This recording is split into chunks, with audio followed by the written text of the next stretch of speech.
Bismillah ar-Rahman ar-Rahim. Alhamdulillah, wassalatu wassalam ala Rasulillah. First of all, I'd like to thank Al-Faisal University and Abdurrahman Al-Juraisi organization, and of course Mubadara Dar al-Ulum for inviting me to share this session. And I'd like to welcome all of you and our distinguished panel for the session about the prospects of architecture in Saudi Arabia. I don't want to give a speech actually, but I will set the stage for the discussion. The profession of architecture, of course, is a very interesting profession, and we architects like to think of ourselves as the shapers of the built environments. And I think it's true. The point is, will architecture remain as a profession? Will architects keep their positions in the future? Or are they going to disappear? Will architects be replaced by robots or highly sophisticated software with algorithms that can crunch the data and replace the profession of architecture? Are sites like Arch Daily stigma for architects, or is it a plus? What is the percentage of architecture in the built environment? We see buildings around us that, of course, have been shaped and designed by architects, but what is the percentage, the actual percentage of architectural role in such buildings? And can architects work for free?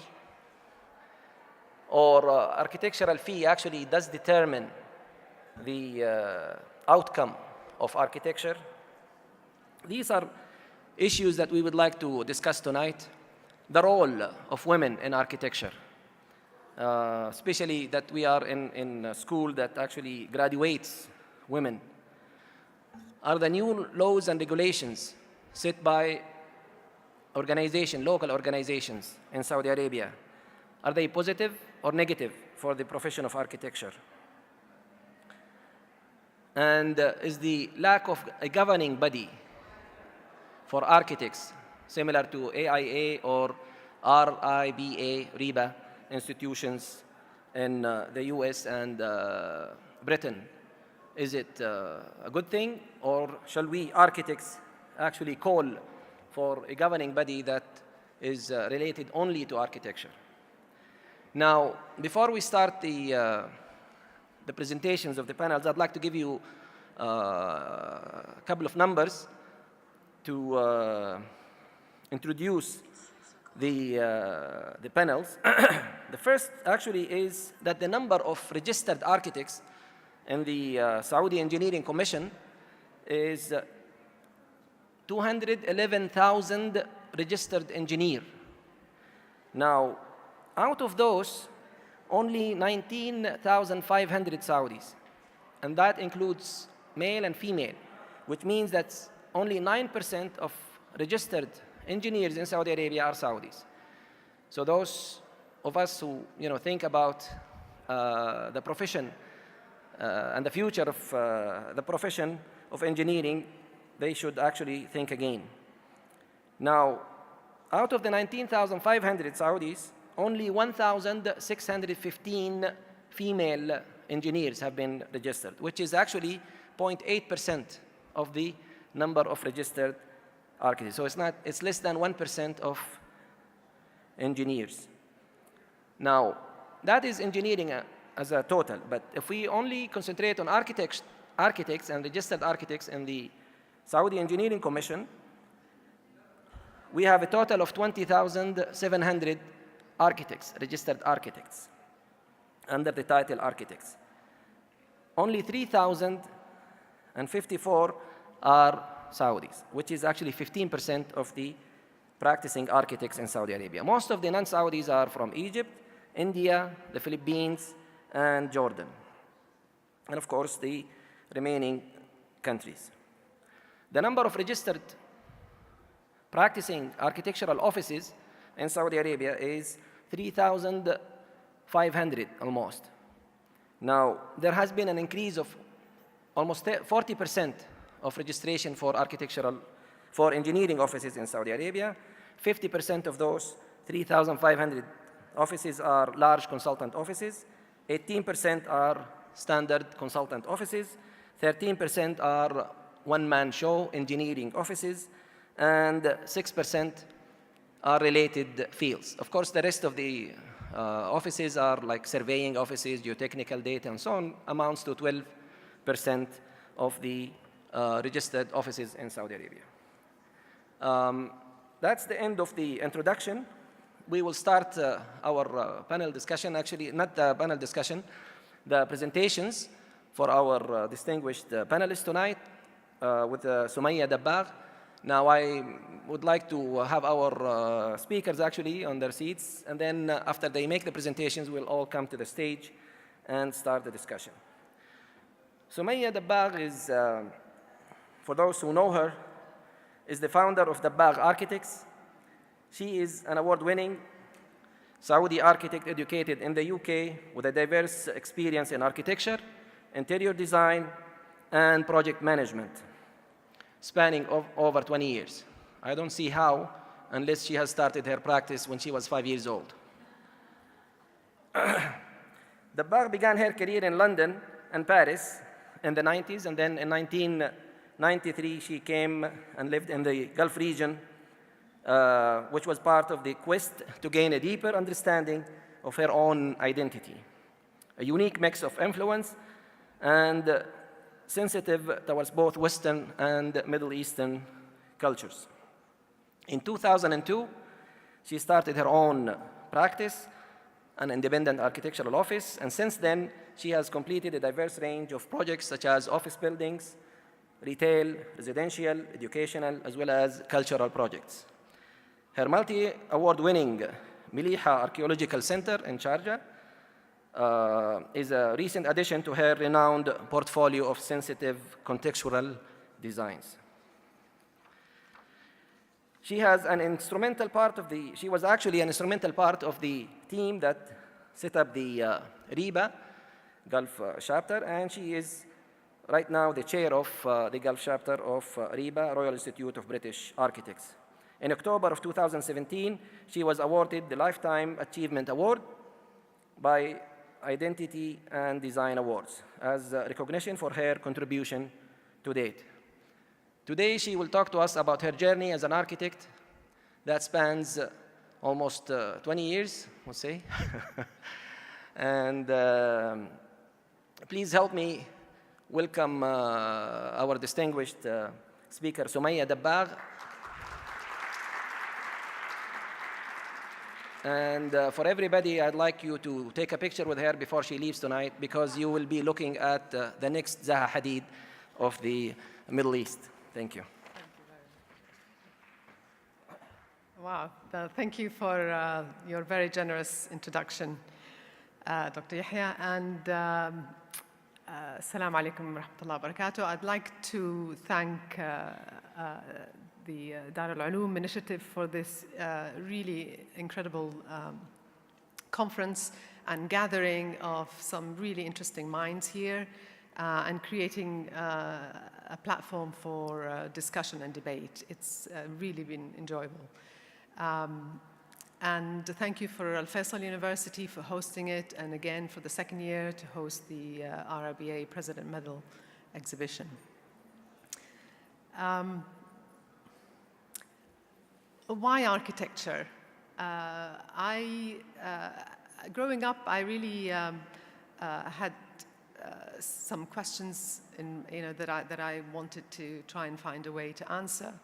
I was curious about the way that buildings or places make us feel, how these things that are made out of material things, block and concrete, they can influence the way we feel. A doorway, for instance, which is a wood, or the piece of stone the threshold that you step over, how something like that can conjure up feelings of excitement, anticipation, or even fear.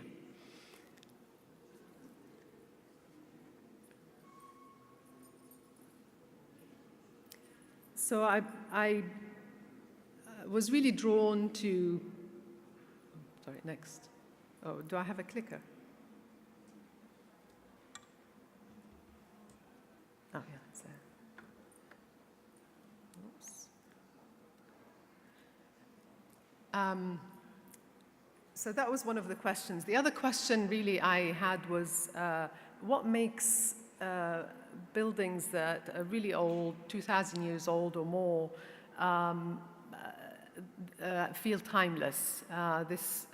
The experience that you get, or the feeling of awe when you enter a building of that age, such as the Pantheon, for instance, what makes it timeless? What are the qualities? So I was really drawn to finding that, and I ended up studying architecture.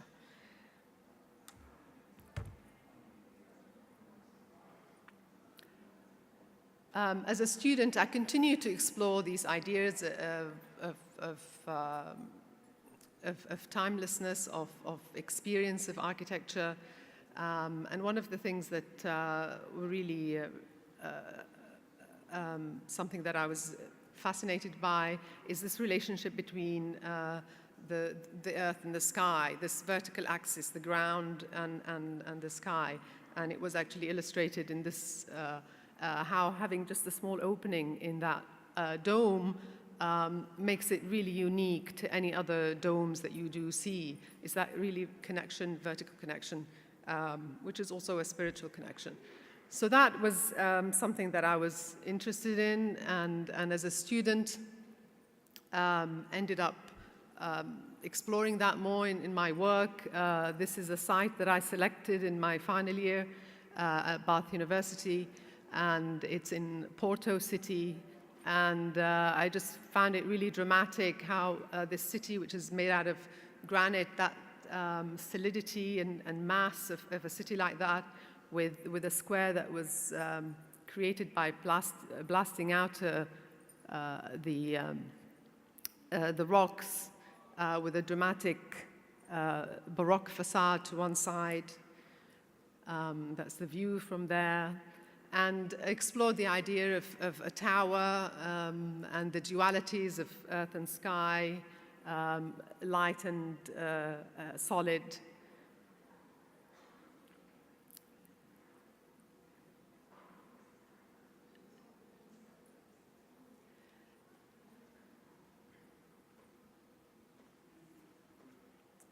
And apart from the technical knowledge that I gained at university, it was really understanding, what I really got the most out of it was understanding my own design process. It really helped me to navigate my way between the logical thinking mind and the creative, intuitive mind, you know, right and left brain. And there is a continuous shift from one to the other when you approach any design problem. And I think that's been just really valuable because it really allows you to design anything. You know, if you can design a building, you can design an interior, you can design a piece of furniture or any object. So I really believe that the educational systems have to,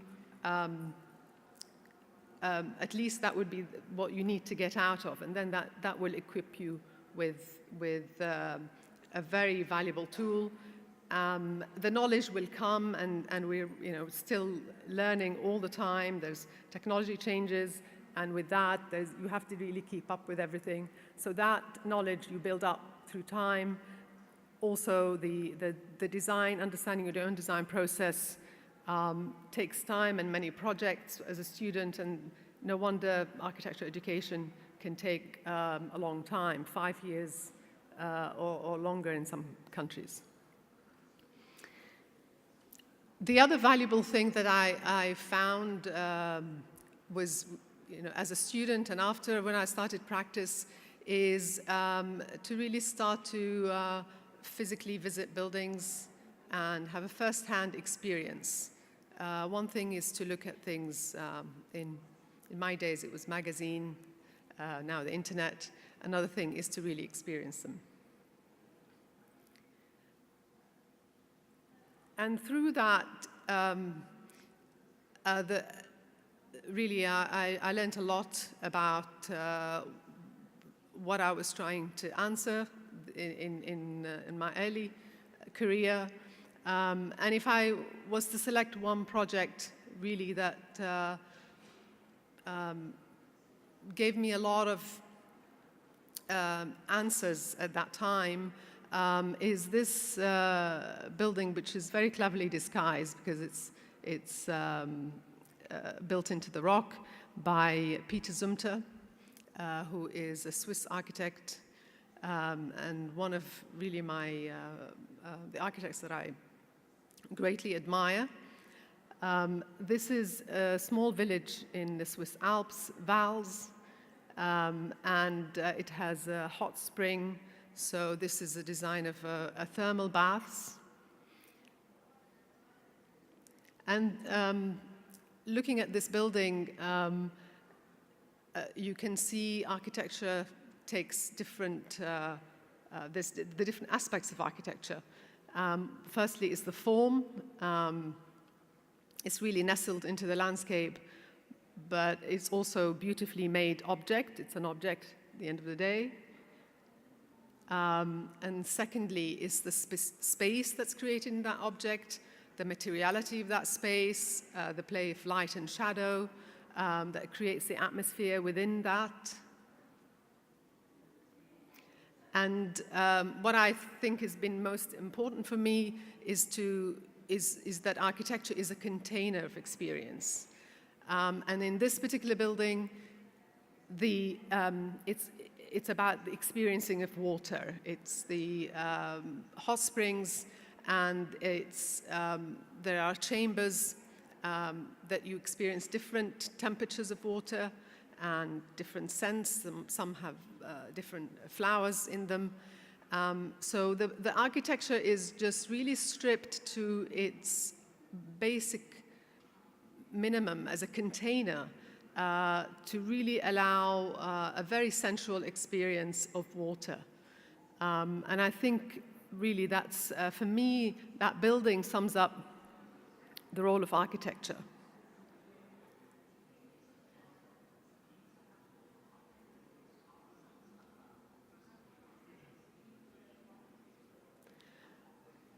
And as a practicing architect, as Dr. Yahya said, I started up in London and then Paris briefly and ended up in the Gulf.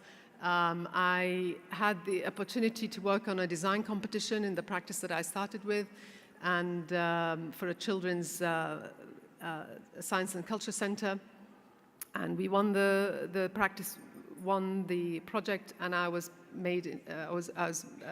appointed as the project architect for it, and I was just fresh out of college, so it was quite an incredible opportunity and a very interesting experience, not working just with the architecture as a building and engineering of it, but also the exhibition elements and the other elements that makes together a building of this kind.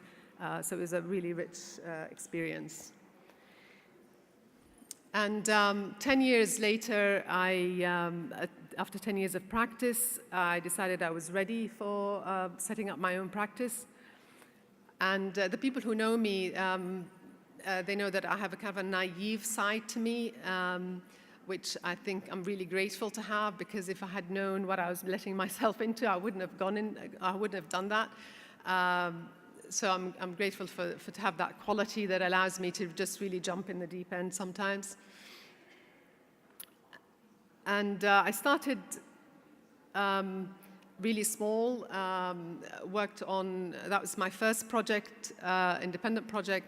It was remodeling of an interior residential space, but there I really started to understand about detail and how to put materials together, which really served me later on. This is something that we did last year, completed last year. It's an interior of a lobby.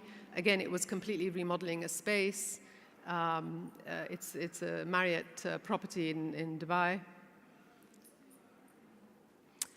And this is our office. We were fortunate enough to take a space in a building that we designed, again in Dubai, in the UAE, a small boutique building. Sorry, the resolution didn't come out that well here. And then really this kind of journey, a pivotal point in my career has been in 2012 when I was was commissioned to do a concept design for the Malayha Archaeological Center, which was completed now 2016. This is it really was able to express that idea of the experience of architecture being at the heart of the design. So the whole building, you see the circle in the middle is a Bronze Age tomb, and the building was designed around that completely, and it was designed to really lead you, as if somebody's holding your hand, to lead you to the entrance or to the tomb. So as you approach, it's a building that looks just like it's coming out of the ground. There are fossil rock mountains just to one side, and the really rich color of the red sand there in the desert. And as you approach, the walls lead you towards the entrance. You can also go up a ramp or the stairs to the roof to have a view of the beautiful surroundings there, and as well as the tomb, or it takes you to the entrance or to the tomb itself. And the materials we used here is a sandstone that's very close to the color of the desert sand, which is distinct from the stone used for the tomb. The tomb was made out of limestone. The copper is a reference to a material that was extracted from the mountains, the copper ore, during the Bronze Age. This is the cafe at the end.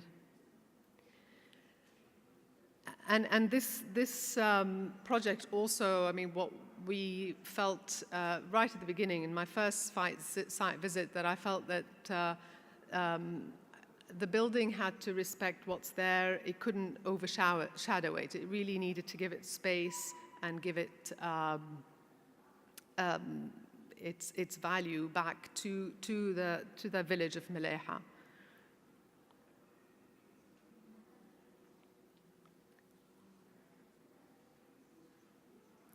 So, thank you very much.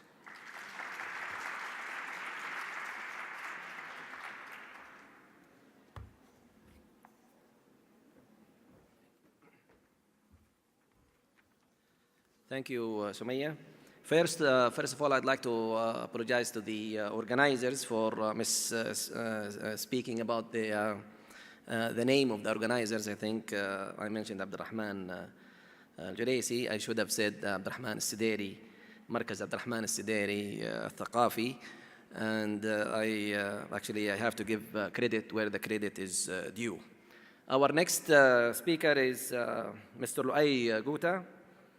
Mr. Louay holds a master's degree of architecture from University of USC, and he is one of the founding members actually of the Saudi Green Building Council, and he is actually an active member and a founder of the AIA Institute of Architects, the Middle East chapter. Again, we have RIBA, Sumaya, and Louay from AIA.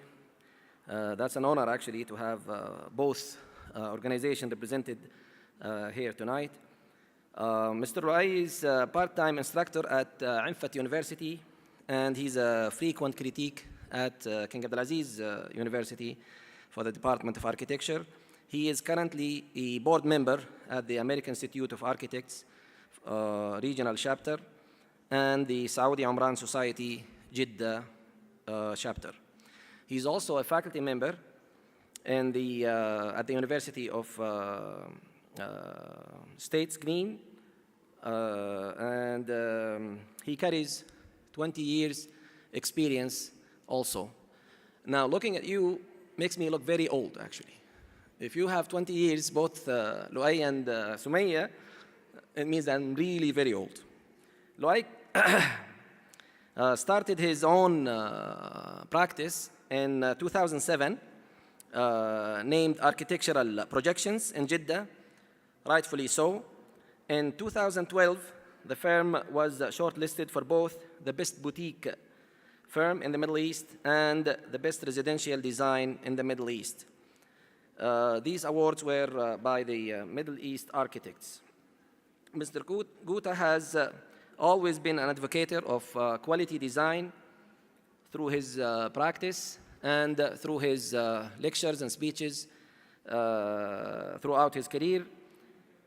His practice had a reputation of quality design and has assisted in bringing professionals together both locally and internationally towards this goal. Tonight he's going to talk to us about the value of architecture and the value of architects in the practice in Saudi Arabia. Please welcome Mr. Louay Quota. Thank you.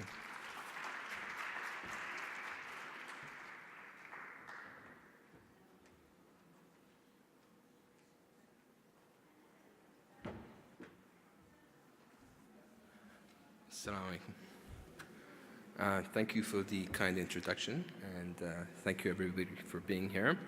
And I'd like to also thank all the everybody that invited me here to this conference, and apologize also beforehand, because maybe after the presentation they won't invite me again, but hopefully that won't be the case. What we're going to talk about today, of course, the architectural practice, there's a lot to cover. So I chose to cover a minute area in regards to it, which I believe is very important to us and to all practitioners in architecture. So like it was mentioned, the topic is going to be the value of architecture in the profession. And we must say, I mean, us as architects, we're interesting people. We have great minds and a lot of skills. We can be weird also, but we're not going to get there. But coming to architecture and practicing architecture, when we want to go in and become an architect or decide to become an architect, there's a couple of skills that we have to have beforehand. And from them, of course, is our imagination, creative thinking, how we analyze and critically assess problems, how we communicate clearly, and understand historical and cultural environmental concerns. All these skills actually differentiate us from other professions, how we think and how we deal with problems in a holistic manner, and then even go down to the detail and solve that solution. Of course, and then after we graduate, through the professional work, we gain more skills and more understanding in regards to practical, technical understanding of buildings, materials, elements, coordination, negotiation skills, lateral thinking, ability to mediate, administrate building contracts fairly, and the list goes on. You'll find architect has a lot of skills and experiences he goes through throughout his profession. So if we look and see what is the path in becoming an architect, and it's a long path, I must say, and I'm sure those who haven't finished it will agree with me eventually. So, of course, you go through the education part. Once you finish your education, either with bachelor's of architecture degree, bachelor's of science, whatever degree you go for, bachelor's of arts in architecture, and once you graduate, then you go through your professional practice. This differs from country to country, from place to place. In Saudi, I know it's 3 years, where you actually, all you require is some professional practice, and then after that, you'll become a registered architect. In other countries, you actually have to go through professional practice for a certain number of years, and then you take a licensing exam. Once you pass your licensing exam, then you can consider yourself a professional architect or a registered architect. Of course, to facilitate all this, there's 4 main important bodies that deal with all of this. At least I'm talking on the systems or a methodology done abroad. You have the universities, of course, and then you have the accreditation boards that approve those systems or accredit the curriculums in the universities.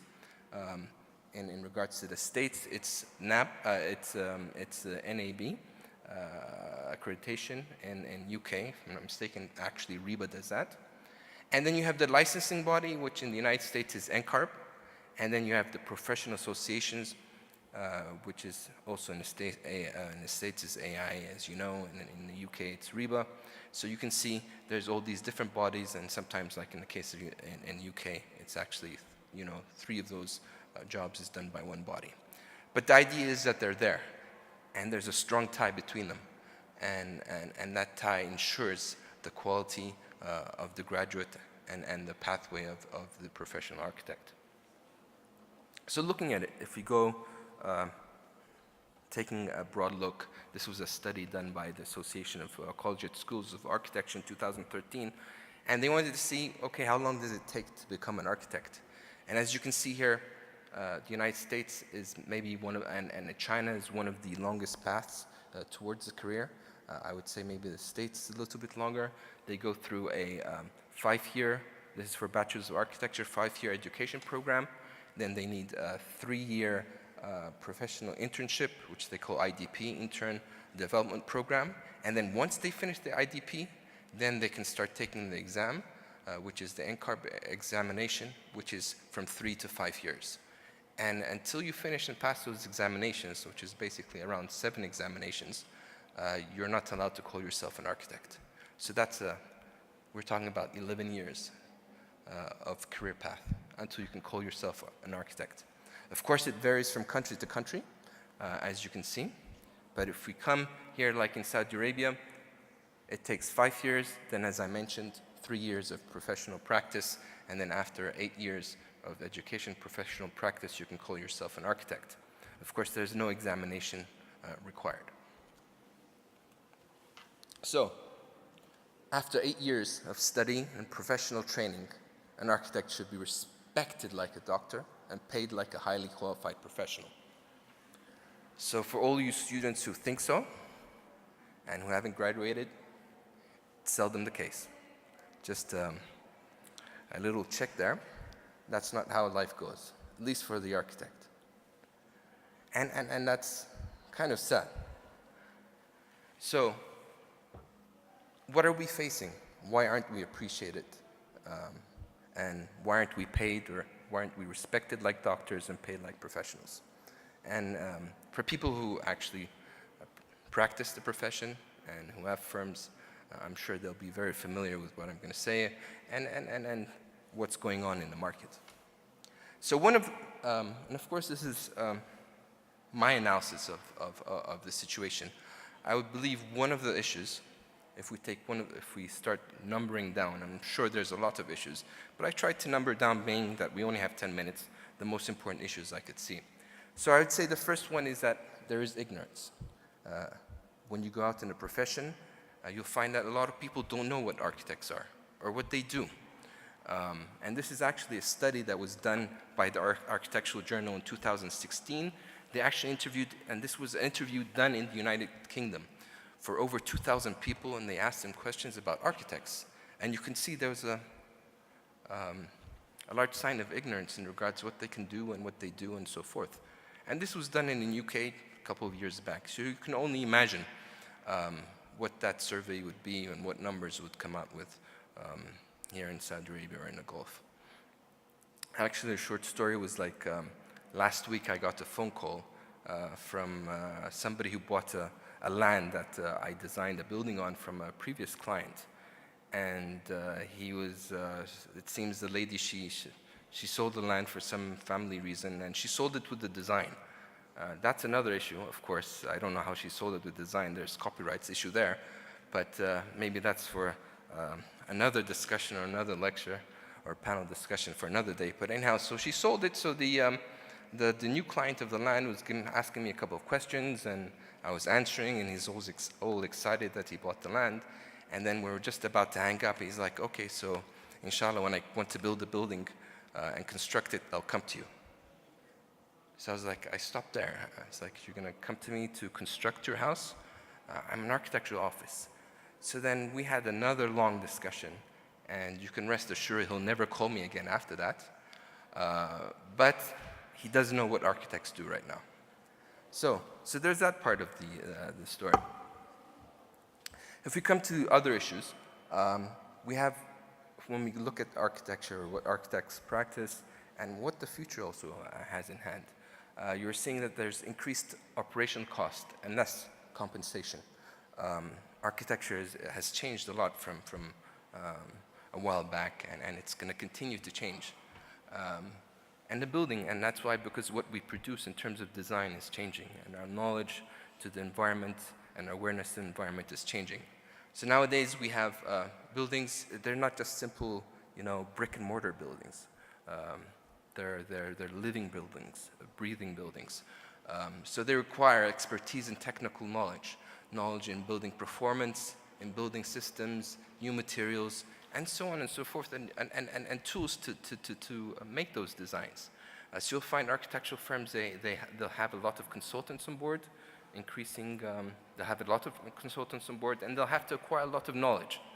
And also that goes back to their education. If we come to hire, do they gain that knowledge during schooling and so forth? Are there certificates for that knowledge? Second part, in regards to the increased operational costs, is the way we design and create buildings is changing. And because of that, the practice is changing. Now we have, of course, BIM. There's going to be 3D printing, virtual reality is coming on board, and it's already there, but it's developing parametric architecture. Now when we design, of course, we're starting to design with all this data, especially when we come to sustainability, when we come to other types of design, whatever it is, window performance, well-being in design. There's all this data that you have to start importing and just to come out with your designs. And now with the new means of how we see our urban space and how we interact in the urban way, in the urban life, there's really no longer a divide between the public and private. So there has to be more collaboration, and when we come to design with social, it can be an impact in regards to the operational cost and compensation. And then we can go on into excessive regulations, and the list goes on. So what would we suggest that the way to move forward is? So I mentioned two things. If we look at the problem, we have ignorance, increase in operational cost, and less compensation. Just to take two from the many, I'm sure. So how to solve ignorance? We need to educate the public. We need an entity that is a voice of the architect, that advocates for good design and advocates for their rights and so forth. And then by that, we have to create the value for the architect.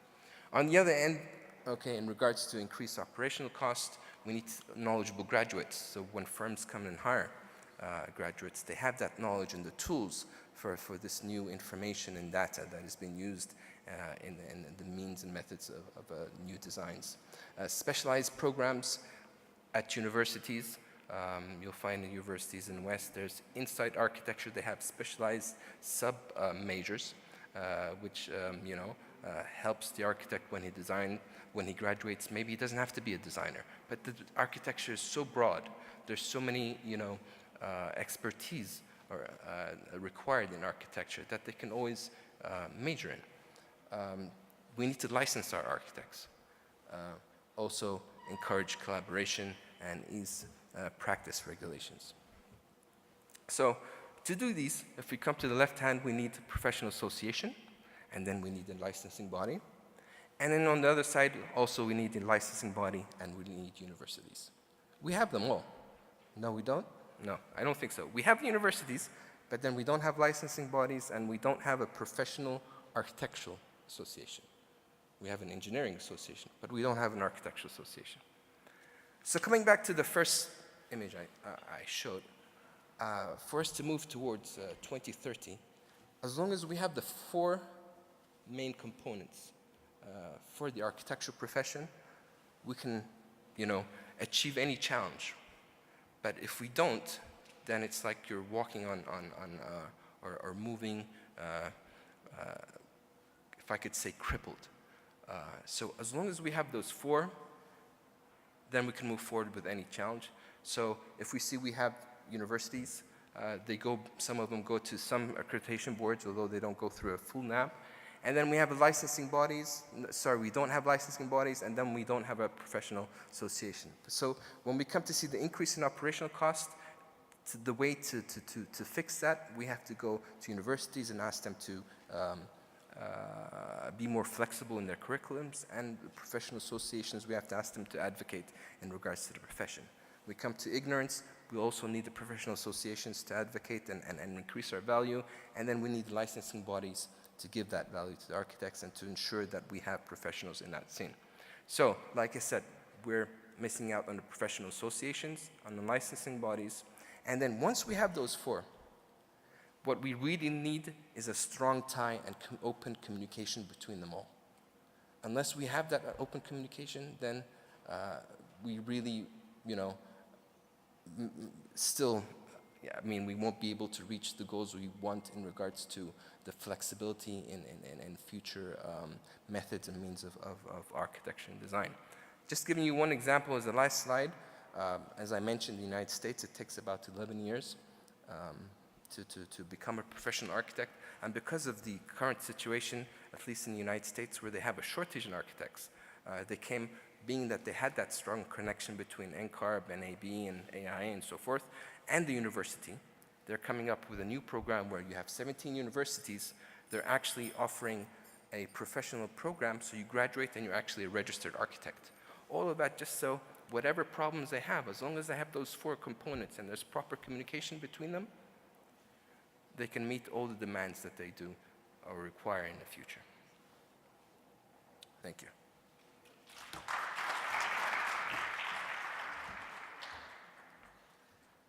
Thank you, Mr. Louay. Now, finally, we have Mr. Abdulfattah Al-Momen, who is a friend of mine, actually, and a colleague from King Fahd University. He finished his bachelor degree in 1988, still younger than me. Mr. Abdulfattah actually has an extensive professional experience in setting up practices in the field of architecture and real estate. He has started his office almost 5 years ago, was it? 15 years ago. He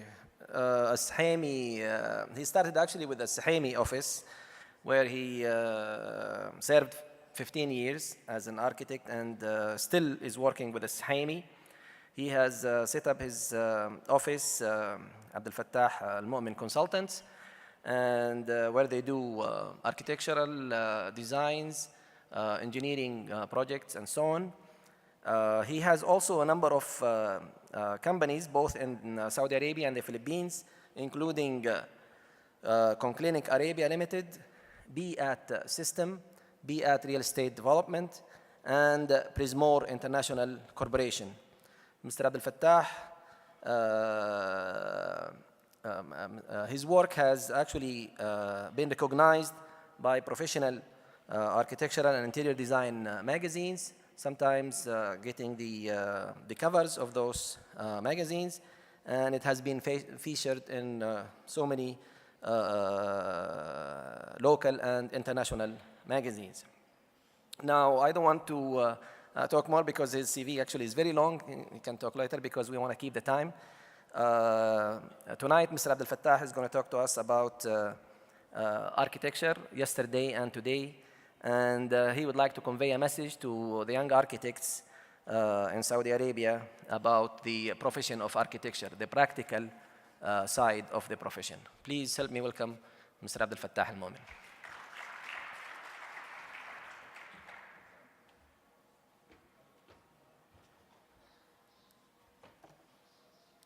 Salam Alayka wa rahmatullahi wa barakatuh. يعطيكم العافية. Thank you to the host, organizers, to you all gentlemen, ladies and gentlemen, for attending this wonderful conference. It's been really joy to be with you since yesterday, and hope to conclude a very wonderful session by tomorrow. We always been on this quest and so for long with in architectural practice, student critique in universities, training student on co-op and so. But again, that's the beauty of architecture. Maybe probably I'll start with like Yahya said, I've been given, of course, till yesterday we were not meant to deliver a presentation, so today they said, no, you have presentations. So I said, okay, what presentation do I do? So they told me, let people know about you. So thanks God I had a presentation ready from previous recognition from Engineering Council of Al-Hassa. So allow me to share, not to more or less tell you, but just to get to know who's speaking to you. So like what Yahya said, I graduated in 1988 from University of Petroleum Minerals, born in Al-Hassa, and living in Dammam. Have two boys, two girls. Second boy is an architect practicing with me. My eldest daughter is due to go to university, and she wants to be an architect too. Beside what Yahya probably have given, I started my practice in the advice of my teachers, who I've been fortunate having many practicing professional teachers at then. And I remember their quotes. They're saying, to be an architect, for you to really, if you really want to be architect, and that's one of the messages, make sure not less than 3 to 5 years of professional practice in a recognized company to really recognize yourself as an architect. And later, as I've gone through practice, I realized that. And today, as I run my company and I get to tutor and to train a student, I try to share with them what I really believed, what I learned from those experiences. And I say one of the key, and this is again, I would like to more focus my talk, although we'll talk in the panel to the young students. And I say, I tell my son, the more you bow your back now and get to take more responsibilities and tasks, the more you learn. To be an architect is not to have a good designer's creativity, skills, and so, but you need to really learn a lot more. You need to learn about management, coordination, time management, scheduling, and all of these, so to be able to do your whole project successfully. Probably we've been fortunate, and I say the love of architecture. We always say one of the key, what is the key to really have a successful project? I say just simply, not to serve your project by your brain, but serve it by your heart. Love your project. If you love your project, if you really give it the total momentum, then you really exercise what you learned. You exercise your practice, your knowledge, you're resourceful, then you will go next to the project potential and so forth. Of course, having to really gone through practice from the 1988, although I was advised to work under a tutor, and I think I was fortunate when it mentions Sahimi, Aziz Sahimi, and I see some of our seniors, also Dr. Sami here, and so, which we were proud of. Really, I was fortunate by having a tutor in a mid-size firm, I may say, and that I think is one of the advice to young graduates is make sure not only during the course of study to really find good practice to engage with, even from early stages, and this is to Dr. Sumaya and so with the student, but also find a good incubator, a nursing firm that you get to learn architecture during your first 3 to 5 years. Those are very crucial for you. Then enjoy and love what you do. Architecture, if you think today, will make you rich or this, I may say, at least for our time, you're mistaken. But if you love what you do, you will enjoy it. And after 30 years of practice, still I enjoy it. Every day I wake up and I think I'm more even, I challenge my son being more energetic than he is. Because we love it, we go in depth, and on the projects, probably I see Louay did very well, and probably tailoring and drawing for you the process and the path of how to be recognized as licensed. But this is good. But simply, I would say, just go and practice and enjoy if you want to be an architect. Okay, get to know the tools and the source. Back at then, it was, as we mentioned yesterday in one of the comments, and so it was not as easy as today. In the 80s, we did not have programs, we did not have drafting software, so we really drafting on manual drafting. We used to build our own library. We used to do even pilgrimage to see. Sumaya was mentioning about one Swiss architect. I remember I went to Mexico to see the work of Logaretta. I mean, with God, of course, well, and support. So have got us some recognition, probably in the Construction Week magazine in 2010. And then the downtown, developing the downtown of Dammam, being Arab League Summit in Doha Awards, and then the cityscape for a project we've done with Dammam municipality of redeveloping the ladies' old market. So this we won two awards for it. Prince Sultan bin Salman also Heritage Award for it. I've got me the recognition of Saudi Council of Engineers. And one of our projects have gotten also award, luxury hotel award winner, the Sofitel Al Khabar, and so forth. Of course, and I say this again, having to what is architecture? What is architectural practice? And I say again, it's how much you really work on yourself, how much you really love and be passionate of what you do, how much you build your own database. Yes, true. Today you guys have a lot more easier tools, having the application and so, but that is not even, that's as much as a plus. It is really also a challenge, because you need to filter how much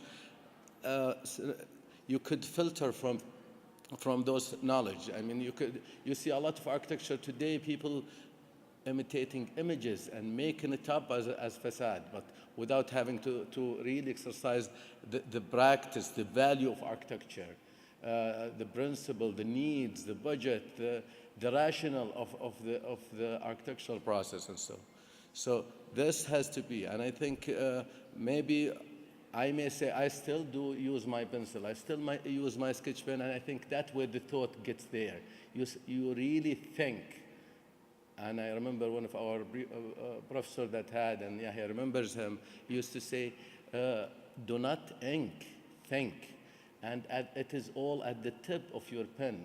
When you draw, when you really think of those lines, rather than really use softwares, you start to really think of every line. And I say also part of my advice to the young generation is really get yourself within the practice. Work, go to site, not only on design, get yourself to be engaged to the actual site field. See what that line you drawn, how was it, how proportionate it is, how good, how bad. Learn from what you draw. Those are very important. It will sharpen your pencil. It will make your really design more thoughtful, more meaningful. So not only be trained at a school time, find a good tutor. Probably you will be fortunate if you get a master tutor, get you really to guide you, to give you all the process and architecture practice, get engaged in field, and enjoy what you do. And I think soon you will be an architect in practice.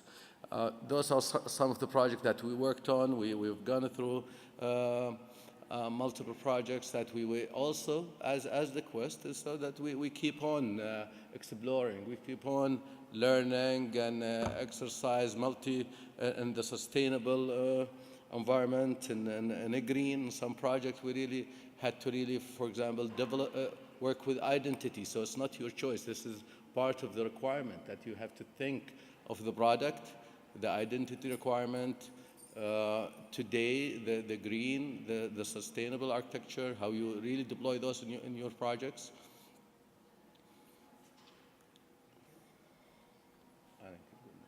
Okay. I think I can take 30 seconds. And Abbas, I will leave more. I was prepared to really discuss with you in the panel, so those are only a reference for a project for you to get to know. If you get to really work with you on yourself, you will get the opportunity. And you develop it. You go for it. Thank you.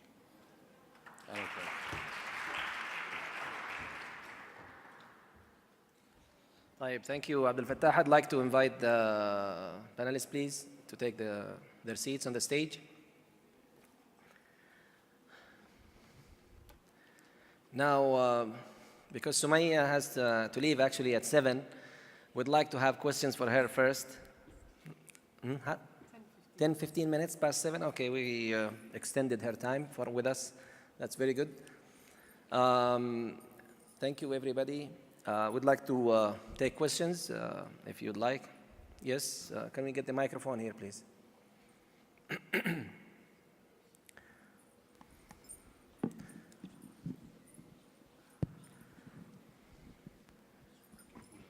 Hello. Thanks all for the lovely talks. I have a question actually for Sumaya. Can you introduce yourself first, please, and then ask the question? Okay. I'm Ahmed Hassan. I interned with Zaharid, and I still work on the Zaharid metro station here in Riyadh. Oh. So the question is, how do we survive commercialism, capitalism? Because historically, there's always interesting trends in architecture. Now the trend is shifting into commercialism and affordable or cheap housing, or architecture that are dictated by capitalism. How can we survive that? And I have two other, like a very short point. It's a note rather than a question. That, you want me to answer the question? Yes, please do. All right. How to survive commercialism? It's tough. This region, as Louay has shown, because of the lack of regulations and architecture has become a commercial, purely commercial, sadly. We have a lot of companies that come from outside as well. And I think the role of institutions such as RIBA or AIA or the kind of regulating body is to really educate that architecture is a responsibility. It's not just a commercial venture. It affects, as I had mentioned, it affects the way we live. It affects how we are in our homes, in our working place, how we work. And it affects our cities, the spaces that we create in our cities. So it's been a tough journey, to be honest, in this region, to particularly setting up practice is to be selective and really just keep faith that clients that can understand the value of what we do will come, and it's starting to work. It's starting to work. I think we have the responsibility really of resisting that wave of commercialism. Otherwise, we have no hope to improve the environment in our cities. I'd like to just ask, is it our role actually to educate the public about this, or who's responsible for this? Because this seems to be the question since I graduated. Well, I think having sort of exposure to the Royal Institute of British Architects and the RIBA, their role really is to bring awareness of the value of creating the standards. And I think things like this, forums for discussion. It was discussed earlier, forums to self-critique and critique each other's work, is the only way to really improve architecture in the region. And I mean, we hope when we're working to striving towards creating that awareness, that will create those bodies that will start to regulate. But I think we have to start. We have to start. I don't know what you think. No, I totally agree. But although I look very highly at this forum, but as you said, it does have to be the bodies. But the bodies have to, they have to market this to non-architects. Us as architects already know. All of us over here already know that architecture, has value and what architecture means and what it does to our society and so on and so forth, which we all know. But we need to educate that or convey that to the non-architects. And yes, as you said, I do agree. That is, there has to be a body that does that. And here we have the Saudi Society of Engineers, which we know hopefully will develop into Saudi Society of Architects. But we need that architects. We have to identify ourselves first of all, so then we can advocate for ourselves. As long as we're not identified properly, then it's going to be hard for us to, show our value and let others understand what our value is. Awesome. Sorry, I just want to add one thing to answer that question. The other thing is really through reference. I think if people experience good design, they will feel it in their body, in their being, what that is like. And I remember actually in Dubai when the Emirates Towers were first built, and that was kind of one of the first major projects in the city that were of a much better quality than anything else that was there. And it's a hotel and offices, so people were able to experience and feel what good design is. And then you create a reference. Then people will start to distinguish what good design and not good design is. Right, and that's completely true. You need a good example, and we never had good example, and usually who has to take the lead is the government. If you go abroad, you'll always see that the government buildings are at least the baseline for what good architecture is. We're not there, but hopefully we'll be there. But then you have the other side of it is, although some people know what good design is, they're not willing to pay for it, which is the other Maybe end of it. because there are other people who provide the same service or almost similar with a cheaper price. Yeah. And that's, I think, is a problem in the local market. Yeah, Abdulfattah? I think like what Sumaya said, probably having good reference projects for sure would help people. But go back to the legislation and regulation. Of course, raise the quality of practice by really having proper codes, legislations, and enforcement of these.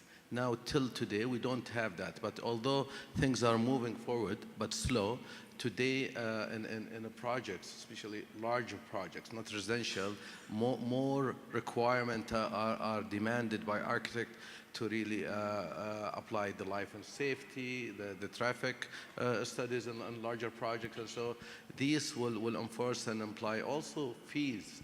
Investors, they realize it's how to control the abuse of the process by investors. And in here, you get also some people who benefit from this.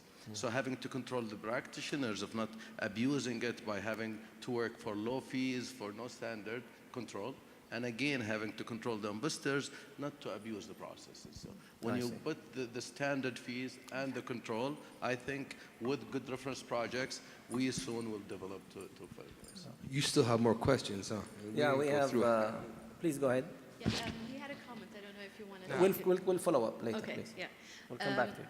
So, continuing on this notion of educating the public, I think one entity that is not represented here is actually architectural media. Because it's one thing that, you're the architect, you're producing, you're practicing, somebody needs to write about this. And somebody needs to educate the public, because the architectural media is actually the one, that will create these media constructions that, you know, is going to take us to the critical level where people not just experience the building. Maybe, you know, usually if something is really good, then maybe you don't notice it. It's only when there's something failing that you just say, what's going on here? But I don't know if people are appreciative enough to actually experience buildings and good design and question, you know, the different parameters that have gone into it. So I would say that there's a lot of responsibility that also lies on the media and the architectural local media, especially, because I used to talk about different magazines. So you have Al-Bina, you know, the oldest, and so there's always a little bit of a difference in how they look at these, the architecture that is produced. And I was in conversation with engineer Ibrahim Abel Khail, and he said, you know what, the things we feature, we know some of them are commercial, and we categorize architects into 3 categories. There's those that we go to and we actually pay for interviews and to feature their work. Then there's people we don't pay and who don't pay us. And then there's people who will come and pay us, and we don't mind putting all 3 in there. So the question is, if we then do not distinguish within that kind of, you know, media outlet between the qualities, how can we, you know, get to a better level? So I think well said. The problem is, like Louay said, we are trying to educate the architects about the architects. Al-Bina is a specialized magazine for architects and engineers. Normal people, the general public do not read it. Plus, I mean, to experience architecture properly, I mean, although you have magazines, now luckily we have the internet, you have print tests, you have all these, you know, websites where you really, I mean, it's come to a point where the hard copy really has less value than before. So at least we're covered there. But if you want the non-public to appreciate architecture, and even for us as architects, the best way to appreciate architecture is to experience it. You need to experience architecture. You need to experience, you know, good public space. You need to experience what a nice room is that has proper lighting and so on and so forth. And that's where you really impact a person, if they're an architect or not an architect. I totally agree. I think reference projects and spaces are the key for non-professional to really understand and realize. They go to places they feel happy about. In our terms, we say this is probably good space, good architecture. They like, they see things, they feel very comfortable, they love it. And we say probably this is because thoughtful architecture. So it's how much we really develop of good quality products and so, and bringing this issue. Of course, most of our city lack good urban space or urban value, or urban levels, and that's a lot of things that we really, including schools, have to really discuss and bring forward to the study. Thank you. Dr. Sami, you have a question? Thank you. Taking what was said before in the previous session and what is said now, I see there is some connecting point. One of them is talking about referencing. Of course, what Dr. Louay said is very important, that you have you based it on about 4 pillars and about our profession. And now we're talking about how to evaluate that, or having a reference point. A reference point or reference is not a project. Whatever the project is perfect. It might be suitable for that time and place. But we have to, which could be something that can be timeless or placeless. That is principles. What are the main principles that becomes our reference point that will drive us and help us to compare this with that? You can even compare apple with oranges, or even apple with onions. It's no problem, as long as you have the main principle behind you. And I think maybe that's what Dr. Ziad tried to do with his apple, is to say, go back to Al-Fitra. So how do we get from that and establish as a professional group first, before anybody respect us, to respect ourselves in what we do. And how we do that is by having a collective group, collective effort, which will help us and guide, not guide us in do and don't, guide us by establishing principle and then evaluating. But that has been said, what is the relation to the public? We have to start from elementary school, or even maybe lower than that. Ask any child to draw a house. He will make you a hut like with the smoke coming out of it, and that's architecture for him. So we have to start from zero ground, of course, then the public and so on. And now with the social media around, if we have a collective body, then they will take care. We're paying certain dues every year, but what has been done with that? We have to ask, and we have to move forward. Thank you. Thank you, Dr. Sami. I know the time is running out, and we are asked by our host to expedite the time because they have a phone call with somebody in the US who has to. But I'd like to ask Sumaya before she leaves about the practice in, I will give you the floor, but she has to leave. طيب, okay, ما في مشكلة. By the way, yesterday we had a very lively discussion after the session finished. Okay, so those who would like to talk to our distinguished panelists, we can, sit at the back and discuss things. They can email But we us really also. have to keep the time. Now, Sumaya, on this issue, how is it in Dubai? Is it different than Saudi Arabia? Do people really appreciate architects there, or do you still have to go through the same exercise of telling people how good architects are and how much they have to pay them? Yeah, very much so. I think this is a phenomena that's in the whole of the Gulf region. Dubai is not an exception, although Dubai is really developed at a very fast pace, but it's been very commercially led developments.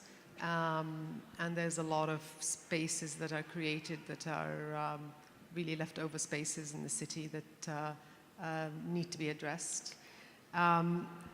Again, it's the community of architects there is a mixture of expats from all over the region, Middle East and India and the Far East, as well as European expats. And each come with a different background, different education, and offer a very different service. So the issue is that a client would come to one of them, and they would get a very different service from each with a different price tag. So I think the public is still, we need to create the trust in the public in that what we offer them is the quality that needs to be maintained, whether it's health and safety. Quality in the product, yeah. And these, when people have, I know people in the UAE, locals, there is a sense that they know how to build buildings because the kind of architects that they had build buildings for them were not very professional. So to build that trust again takes time, and I'm sure it's similar here as well. We'll have one question for you before you leave, Mr. Sami, please. Then we'll come back here, and I think we have to finish this before we. Sumaya, I will go forward for my questions.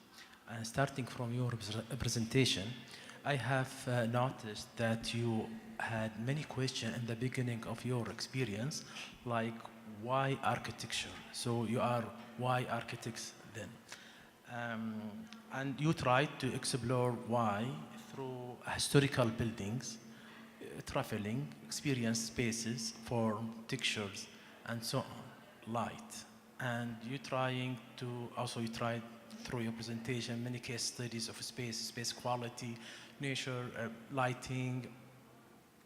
My questions as composite questions, why you think history is a reference for architects, one, against today's trends trying to get all of the use of nature, like minimizing energy, sustainable, green buildings.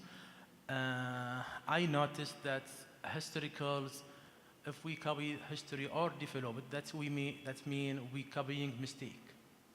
Okay, why? Because nature nature, Sami, physics, mathematics. we will have another lecture are after this, please. Are references, and good references from nature, like mimicry. Mimicry trend today, it's not, we could not use of it, while it is in the West today, they use mimicry architecture. Why, this trend is not in the Middle East? Can you answer the first question, please? Why do we have to copy from history? And then the other question, we'll leave it for the next time, inshallah. Thank you, Sam. It's not really an issue of copying from history. I believe human nature hasn't really changed in thousands of years. We're still the same. There is a part of us that really hasn't changed. There's a lot of technology around that change the way we live, but we as humans haven't changed in the sense that we need, I believe architecture has a role to really give meaning to our lives, make sense of certain things. I mean, the modern movement started at a point where the world completely changed with cars and planes and communication and the speed that shifted in a very short time in 1900s, created a need at that time to create an architecture that would give meaning to this new world. I think we're at a cusp again where we are about to enter again another new world with digital 3D printing, all of that. That's changing the way we communicate, we construct buildings, and I think now really is again another moment in time where it's really the role of architecture could be possibly to allow us to transition through that change and give meaning to a world that is happening. So it's not necessarily a reference to heritage, but we need to understand where we came from in order to understand where we're going to. Thank you. I would like to have a closing statement for everyone, please, and then again we will leave the floor for discussion and after we finish the presentation. Thank you very much. Okay. I think come back, as a closing statement, I think good architecture is the architecture that really is responsive of its project's needs, responsive of applying the principle of architectural values,